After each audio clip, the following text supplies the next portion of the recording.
Radio Publique Africaine.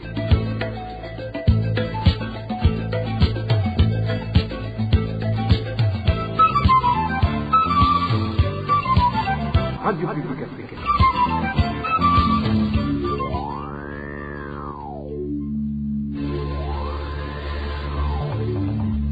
C'est le moment de suivre le journal parlé en français. À la présentation, Émile Nivasumbo. Nous sommes au 28e jour du mois de juillet 2022. Au sommaire de cette édition, la propagation de la Covid-19 a pris de l'ampleur au Burundi ces derniers jours. Les districts sanitaires de Matana et Vumbi sont les plus touchés selon le Comité national de riposte. Et les rebelles du mouvement Red Tawara détenus à Mimba ont refusé de plaider devant les juges du TGI Muha ce matin. Ils réclament les avocats pour leur défense et les meilleures conditions de détention. Et le président de la République admet qu'il y a un groupe qui collabore avec les forces de l'ordre pour enlever et tuer les citoyens burundais. Il l'a dit hier au cours d'une réunion avec la diaspora burundaise. Et voilà pour le sommaire. Le développement, c'est tout de suite. Deux militants du Congrès national pour la liberté en zone Mugeni, commune Kayogoro, province Makamba, sont détenus depuis hier. Ils ont été arrêtés sous l'ordre du chef de cette zone alors qu'ils participaient à la construction d'une maison destinée à héberger la permanence de leur parti. Éloge divin Remesh. Bonaventure Ndikurio, surnommé Bolingo, et le nommé Zirubusa ont été arrêtés ce mercredi sur ordre du chef de la zone Mugeni, Daniel Hakizimana, selon certains membres du parti CNL. Les deux personnes font partie des responsables communaux du parti CNL au niveau de la commune Kayogoro. À leur interpellation, ils étaient au nombre de 6 et construisaient une maison dans la parcelle appartenant à Ndirubusa. Nos sources disent que les militants du CNL planifiaient de mettre la permanence du parti au niveau de la zone dans cette maison. Sur les 6 personnes arrêtées, 4 ont été libérées et 2, à savoir Bonaventure Ndikurio et Nzirubusa, ont été conduits au cachot selon son membre du parti CNL. Les membres du CNL s'étaient organisés pour pouvoir se procurer une permanence et un d'entre eux, nommé Nzirubusa, avait accepté de céder une partie de sa parcelle pour y ériger une maison qui abritera une permanence de la zone.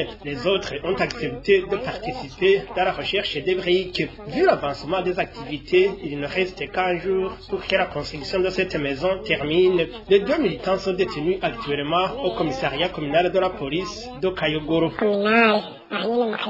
Ces militants du parti CNL qualifient la détention de leurs compagnons d'arbitraire. On construit une maison quand on a un projet à réaliser, mais cela ne dit pas que tu ne peux pas changer le projet. Au sein du parti, on demande toujours une permission d'ériger une permanence dans une maison déjà construite. S'ils acceptent, on occupe la maison et s'ils refusent, on laisse tomber. On ne comprend donc pas pourquoi ils empêchent aux citoyens de construire une maison pour la simple raison qu'elle abriterait une permanence du parti CNL, alors que les administratifs pourrait même refuser l'occupation de la maison par le parti.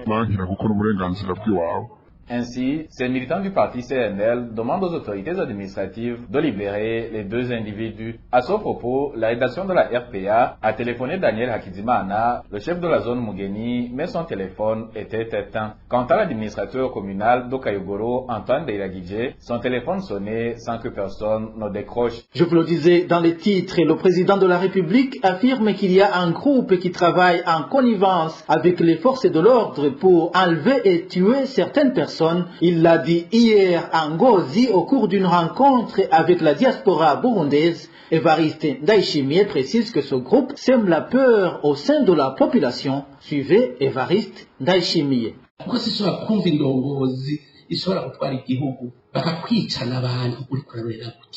Je ne peux en aucun cas comprendre une autorité qui est à la tête du pays qui reste les bras croisés alors qu'on est en train de tuer des gens. Vous savez combien nous avons eu de la peine pour trouver ceux qui enlevaient les gens dans le passé. On disait que le gouvernement tue les gens. On écrivait même dans les médias que le gouvernement est en train de tuer des personnes alors qu'il y a un groupe responsable de ces crimes.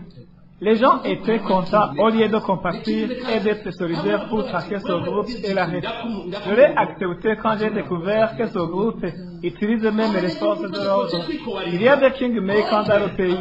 Les kingmakers te disent si tu bouges, écrase ta tête et tout le monde commence à avoir peur. Au lieu d'être solidaire contre ce groupe, la population se comporte comme s'il n'y a aucun problème. Si on ne te touche pas, c'est comme si tout va bien. Si une personne est menacée de mort, on a tendance à demander son identité. Et tu oublies qu'après elle, viendra ton tour. Je le dis souvent. Avez-vous déjà vu un lion manger de l'herbe? Après avoir dévoré la chèvre de son voisin, il mangera la tienne. Et il sera là aussi encouragé par ceux qui disent que, comme ce n'est pas moi, ce n'est pas grave. Mais tu oublies que demain sera ton tour. Tu ne réalises pas que ces terroristes ont jeté des grenades dans le bus. Vous devrez être solidaires. Et si tu vois un Burundais en difficulté, tu dois chercher à connaître celui qui l'a mis dans cette situation, afin qu'il soit arrêté. Mais si tu ne t'intéresses qu'à demander l'identité de la victime, s'il est Hutu ou Tutsi, tu n'iras nulle part. Les Tutsis disent que ce n'est pas de leur affaire quand c'est un Hutu qui a des problèmes, et les Hutus disent la même chose quand c'est un Tutsi qui est en difficulté.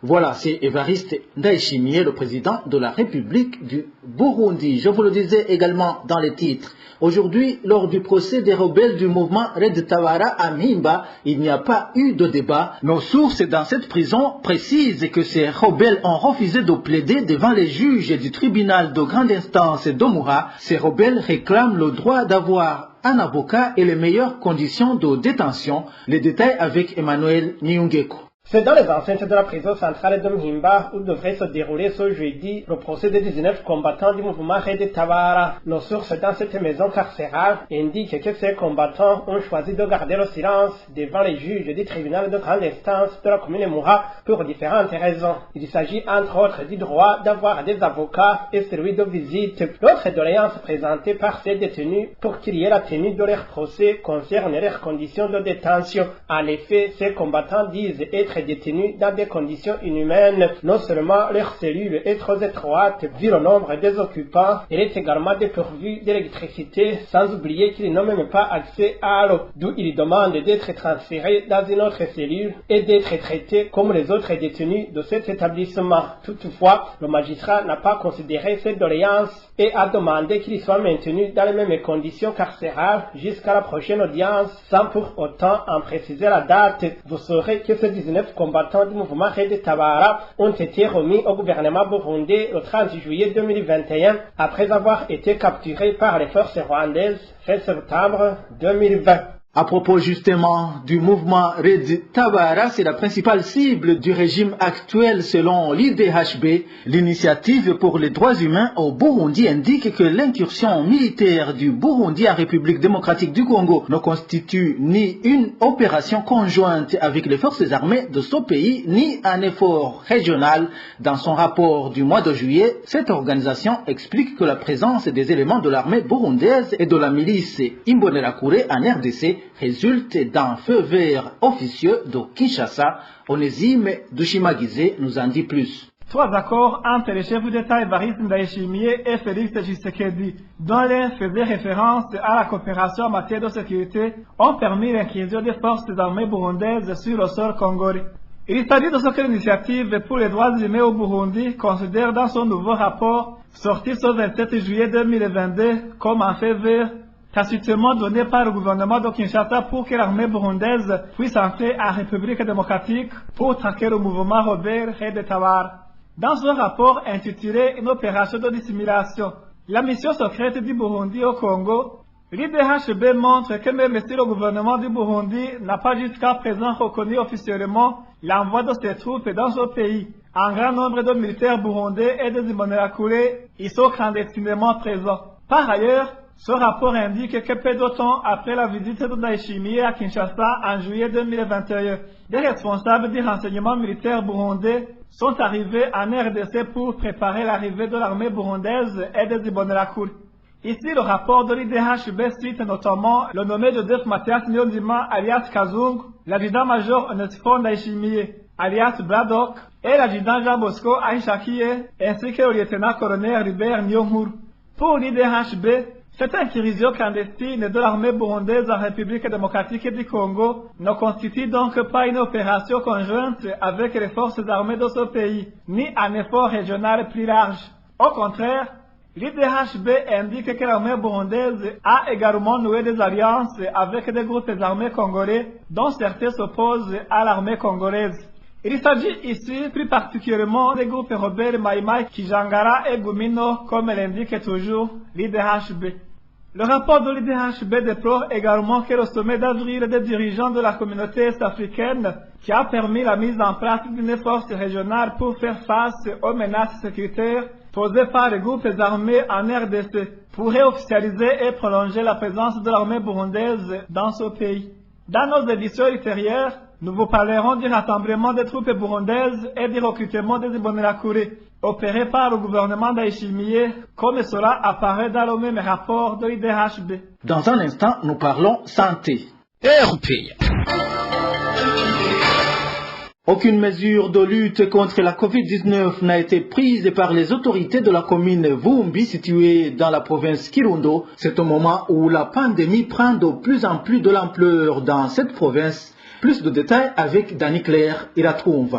La négligence des autorités de la province Kirundo face à la pandémie à Covid-19, surtout en commune Vumbi, est la base de l'inquiétude qui domine la population de la dite commune pour le moment. Alors que l'effectif des cas positifs de la Covid-19 ne cesse d'augmenter, les habitants font savoir qu'aucune mesure de lutter contre cette pandémie n'a été prise de la part du gouvernement. Que ce soit la sensibilisation sur le comportement qu'il faut adopter, rien n'a été mis en œuvre. Cet habitat révèle qu'il n'y a même aucun dispositif de lavage. On ne cesse de le répéter que l'effectif des cas positifs est élevé, mais à ce moment où je te parle, aucune réunion des autorités n'a été tenue pour sensibiliser la population sur comment elle peut s'organiser pour lutter contre cette pandémie. Aucun appel n'a été lancé à la population. Même le lavage des mains n'existe plus car il n'y a pas de dispositif de lavage, même à l'entrée des bars. De plus, les habitants disent être étonnés du fait que dernièrement, en cas d'augmentation de cette pandémie, les autorités prenaient certaines mesures dans l'immédiat, ce qui n'est plus le cas actuellement. Rien de nouveau. Avant qu'il s'observe une augmentation des cas positifs, on exigeait le port de masque. Mais pour le moment, cela ne se fait plus. Le mouvement des gens continue à la normale. Aucune attention. Les gens continuent leurs activités comme si rien n'y était avec beaucoup de négligence. Les informations en provenance de la commune Vumbi font savoir que la population est très inquiète car selon eux, ils trouvent que toute la province risque d'être contaminée si rien n'est fait. La rédaction de la RPA n'a pas pu joindre les responsables de la santé dans la province Kirundo pour qu'ils s'expriment à ce propos. Cette maladie à coronavirus prend de l'ampleur à l'intérieur du pays. Les rapports du Comité national de riposte montrent que les districts sanitaires de Matana et Vumbi sont parmi les districts les plus touchés. Le point avec Eric Nyonzima. Sur 2836 personnes dépistées le 26 juillet 2022 ont été testées positives au Covid-19. 11 cas ont été importés à l'intérieur du pays. Le district sanitaire de Matana en province de Bururi a enregistré 30 cas sur 70 prélèvements. Le district sanitaire de Gitega en a connu 15 sur 47 prélèvements, alors que le district sanitaire de Vumbi à Kirundo en a connu 9 cas sur 57 personnes dépistées. Selon les rapports des 23, 24, 25 juillet 2022, le district sanitaire de Bubanza en province de Bubanza a enregistré 20 cas positifs sur le total de 30 prélèvements. Le district sanitaire de Matana en province de Bururi a connu 38 cas positifs sur 130 prélèvements. Et le district sanitaire de Vumbi en province de Kirundo a connu 21 cas positifs sur le total de 147 personnes dépistées. Sur cette période, sur le total de 37 districts sanitaires qui ont effectué des dépistages, 8 districts seulement n'ont pas connu de cas positifs. Et selon les rapports de situation du 26, sur 33 districts sanitaires qui ont fait des dépistages, 3 seulement n'ont pas connu de cas positifs. 24 cas ont été enregistrés à l'aéroport international de Bujumbura. Pour des cas importés, le même rapport montre que sur 4670 prélèvements, il a été enregistré 39 cas positifs. Pour le rapport du 26, sur le total de 1466, 11 cas positifs ont été enregistrés. 5 à l'aéroport international et 4 cas à Gatumba. Jusqu'au 26 juillet, au niveau national, le rapport montre qu'il y avait encore 547 cas actifs, dont 546 cas mineurs et un cas sévère. 537 cas sont suivis à domicile, alors que 10 cas hospitalisés. Puisque nous parlons santé, il y a reprise des abattages des animaux et de la commercialisation de leur viande au Burundi à partir de la semaine prochaine. Mais ces abattages seront effectués dans des abattoirs reconnus par les autorités habilitées. C'est ce qu'a précisé le ministre de l'Environnement, de l'Agriculture et de l'Élevage lors d'un point de presse ce matin. Le ministre Deogide Rurema indique qu'il y a des mesures que la population doit respecter. S'agissant de la reprise des abattages et la commercialisation des viandes, il a été décidé que les abattages vont reprendre au cours de la semaine prochaine, mais que certaines mesures devront être respectées afin de réduire la probabilité de propagation de la fièvre de la vallée du Rift et minimiser les risques de contamination de cette maladie aux consommateurs. Ces mesures sont les suivantes. Les abattages doivent être effectués dans les abattoirs et aires d'abattage reconnus par l'administration provinciale, le BPAE et la police.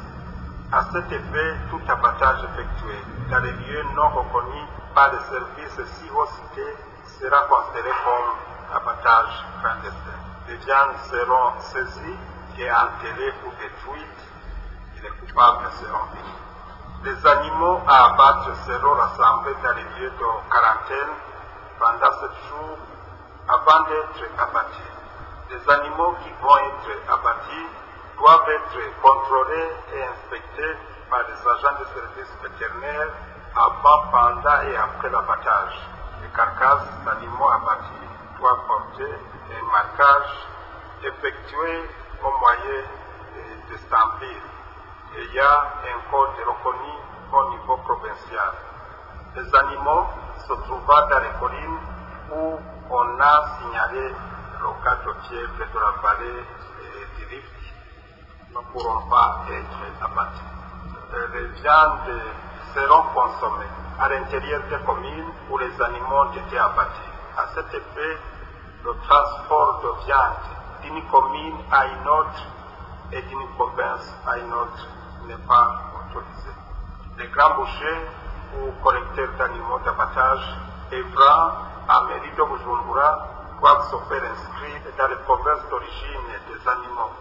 Néanmoins, pour les provinces qui ne disposent pas d'animaux suffisants, les bouchers ou les collecteurs d'animaux d'abattage pourront s'approvisionner dans d'autres provinces après l'accord du gouverneur d'origine et du gouverneur de destination des animaux à abattre. Les seuls lieux d'abattage reconnus à mairie de Bujumbura sont abattoir de Bujumbura, Sogeyab et l'aire d'abattage de Muziba. Les viandes provenant de ces 2 lieux d'abattage vont servir toute la mairie de Bujumbura.